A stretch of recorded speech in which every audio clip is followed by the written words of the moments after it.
Welcome to part 2 of this video series, all about exploring what is your true self and what is the egoic false self. This is part 2, and what we're doing in this video is exploring what is the true self. In the first video, in case you missed it, we were basically exploring aspects of the ego and how you can start to realize the ego for what it is and break that down, because ultimately you need to create the separation in your identity with the ego to be able to understand what it is and what it is that you are not. So, for us to be able to explore and understand what is the true self, and that when I'm talking about the true self, what I'm speaking about is that inner essence, that soul aspect, the truth of who you are that is ever present within the present moment of what is. Now, for us to be able to get into what is the true self, I can't tell you what it is, but I can tell you what it is not. And it is through that which it isn't that you can start to realize and come closer to what it is. So, let me get my trusty tool. Did I pack it? Oh, I didn't. Yes, I did. Yes, I did. It's all good. It's all good. Right. I made this for you guys. Oh no. Well, that's sad. It's all smudged. Okay. Well, you can't read it anyway because it's too small, so I'm going to tell you what it is. We're basically going to do a little recap of what the ego is and the different aspects of the ego. Very brief, because I've got this written down and I can not ramble like I normally do. So, to understand what the true self is, as Muji would say, we can point to the true self. We can give you, I say we, when you are in that space of opening up to the true self and you are pointing people towards it. That's the best way of saying it, is just to show them the possibility of what is, because you can't reveal it, because it can only reveal itself to you through the work that you do. We have your name, which is a big aspect of your identity. Everything you build is built around your name. And then we have the nouns, I, you, we, them, us. They all form identity and they all form separation from what is true. Because you have to understand that before we build up our ego and our identity, what is there apart from our true essence?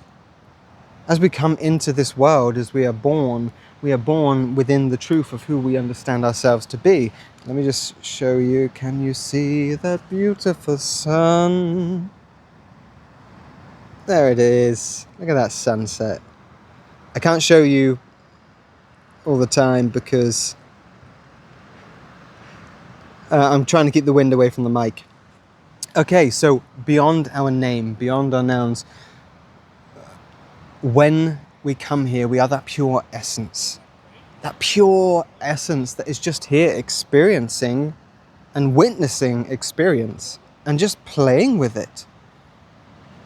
And it is only when our experience of the world, through our family, friends, society, teachers, other forms of roles, they push upon us identity. They push upon us a way of being, a way of forming who we understand ourselves to be. Our body, as we come in here, our body is not our own. Our body is a gift in this life, okay? Because ultimately our body is, as you have the saying, the body is a temple. It is this vessel, this vehicle that we've been given to allow us to navigate physical existence and to dance between physical and the spiritual. So from our name and the nouns, we have our body, but then we have what naturally comes next in our development of ourselves and the ego, which is our family, our friends, and other forms and other roles in society. So whether it be teachers when you start to go to school, whether it be ways in which as you start to get older you move out into the world and you see that certain members of society will only impress upon you ways in which you should act and ways in which you shouldn't act.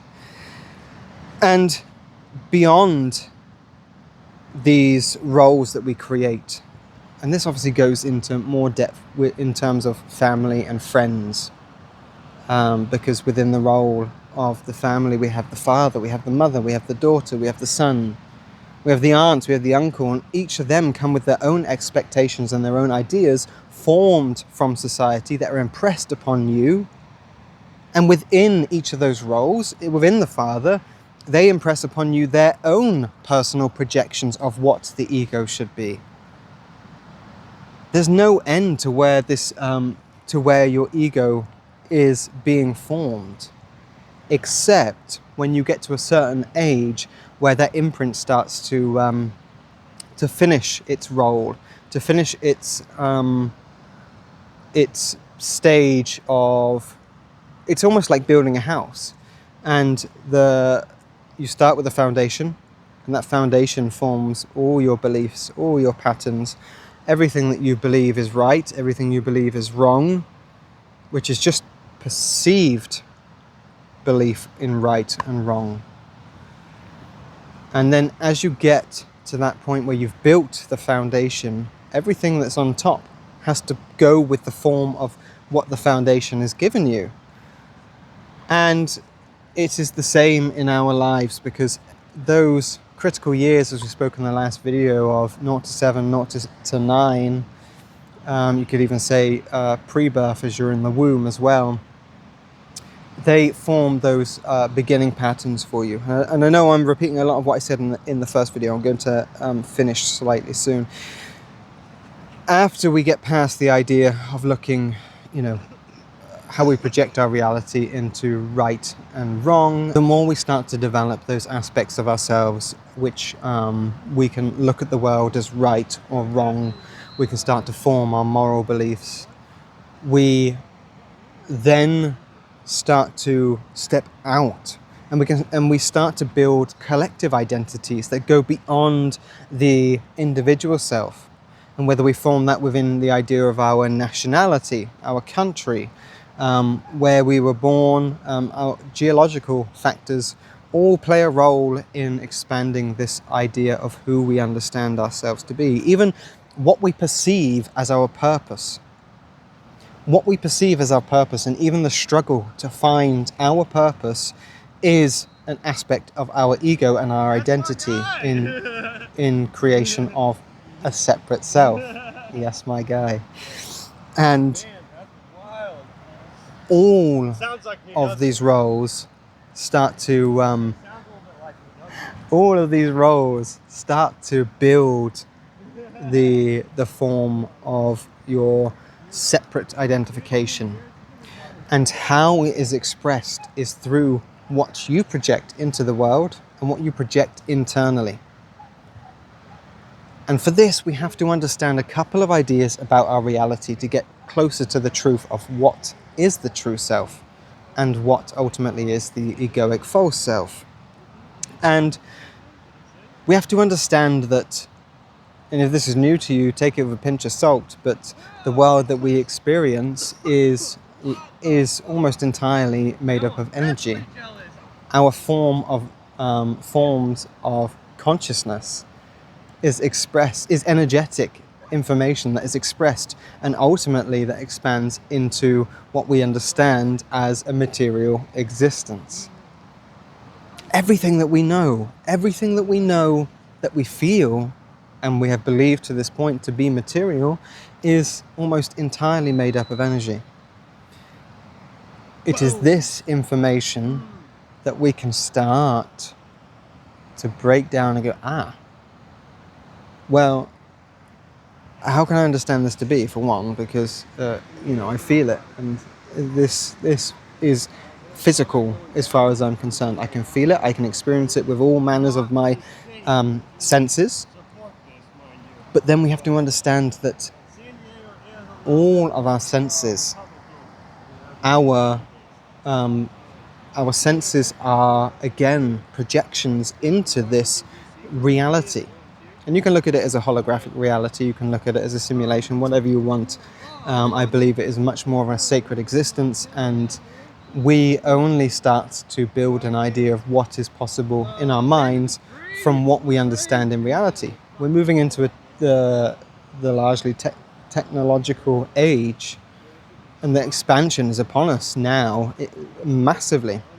So it's only natural that we start to believe in things like simulation theory and a holographic reality. Because a holographic reality actually points closer to what this existence is in comparison to other forms. But you can also look at it as the idea of a dream. And as much as, again, as we feel that this is absolutely solid, our existence is only manifest from our consciousness. And that's why our sense perceptions are what create and allow us to have the experience of this divine experience. It is what it is.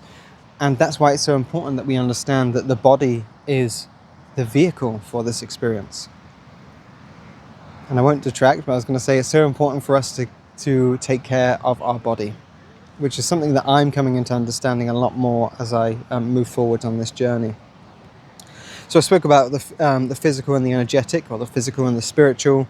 And energy, obviously, as I said, is creating matter.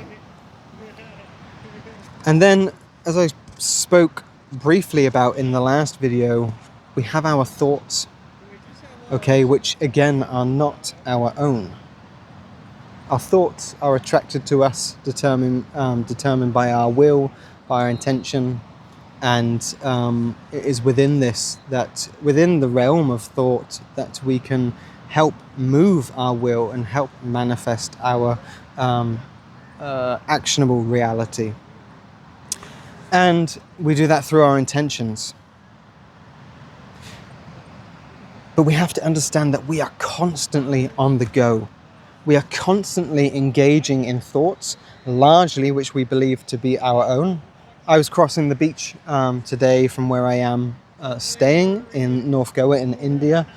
It was a very long walk, and I was doing what we call a conscious walk, where I was trying to allow myself to be the witness of my experience as I'm walking from one beach to another. And as I'm doing it, I hope the mic is okay and it's not too windy.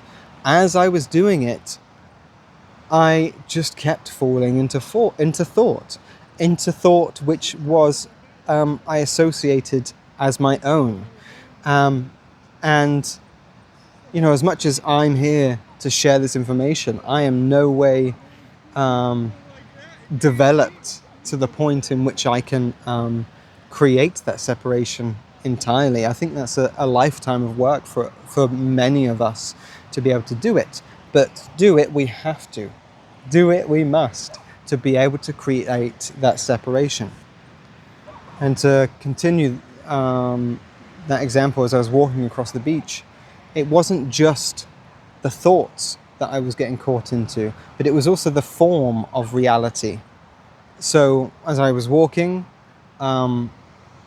it's the space that you start to enter where you can witness the experience. And what do I mean by witnessing the experience? It means to use the senses as they come up, and as the experience is received by the senses, but not getting attached or reactive to the experience that is unfolding. Because as soon as you get attached to the experience, that's when you start to create the form of separation. And within that attached experience and the creation of the form of separation, you are also attracting those thoughts that further compound the form of separation, the form of form. I hope this is making sense. We have to understand that this reality is much greater than what we perceive. And for us to come back into that space of knowing the true self, it is the recognition of what we are not. It is the greatest thing that I can give you. Using certain tools that we'll go into the final video, we can start to create that space of separation and create the space of space. That is what will allow us to realize what is true and what is false.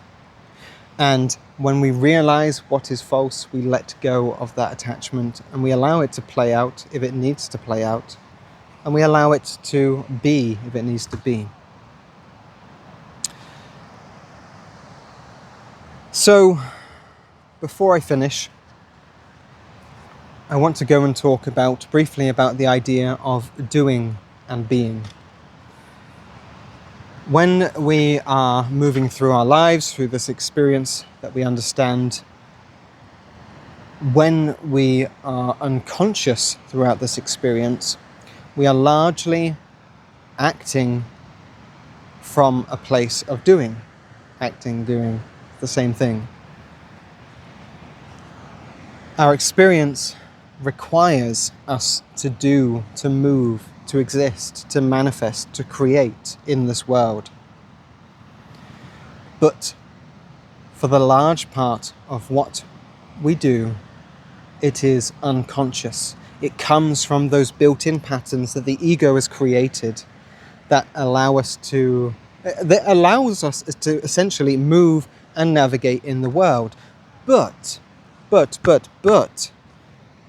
when it is unconscious, when we do not realize that actually a large majority of our actions are unconscious and therefore are playing up from these patterns of belief from your childhood, from your teenage, whenever it was created, we realize that is our control, which is lost. That we speak about the idea of free will, but when we are stuck in those patterns, we do not have that free will because we do not recognize the truth of who we are. So, stepping into the true self must be really infuriating to hear me say, just every time you step into the true self, and I'm not saying I can't tell you what it is, but you've got to step in there, It is the space of being. It is the space of witnessing. It is the space of awareness, present awareness of the now moment. This is how we can start to realize the truth of who we are. And my gosh, try and practice the truth of being. Try and practice the act of being. And just allow yourself to enter that space of being. And as Kyle Cease would say, not waiting. It was Kyle Cease or Muji, I can't remember now. But not waiting. A lot of people, when they go into meditation, they wait for it to finish. That is another act of doing. We don't wait in this space. We be. And it might be a hard thing to point to. It is what it is. We have to be. And some people like to shy away from the word become when we're talking about this space of awareness. But I feel like when we're pointing from the space of the false self, we have to become the truth of who we are. Because it is in that space of what is false, what is not true, that we become the truth of being, of stillness, of awareness. And it is within that space that we start to realize that truth. And from the true self, we can start to work in processing all of these unconscious patterns, allowing them to come to the surface, allowing them to be released from the place of witnessing, and ultimately stepping into our true and ultimately evolving purpose. Because our purpose, as we might understand from our point of view, in the egoic sense, in the human sense, we often find it to be a linear path. We are moving through such a time in reality that we're being asked to step into something beyond what we traditionally see as purpose, and to step into something more multidimensional, more present, to know that your purpose is within the present, to step into that space of the true self, and from the true self we can then engage with what we know to be sacred and step into the sacred self, which is something that I will go into detail at some point soon, but perhaps not in this series. So I will leave it there, and we will jump into how we can start to use the tools to step towards becoming the true self. But it is eternally present, is what I will finish on there. The true self is never not here. It is, as I said in the last video, I believe it is like a cloud or a mist that is around us, which is the egoic false self. That is hides the true self from us realizing it. So thank you very much for making it to the end of this video.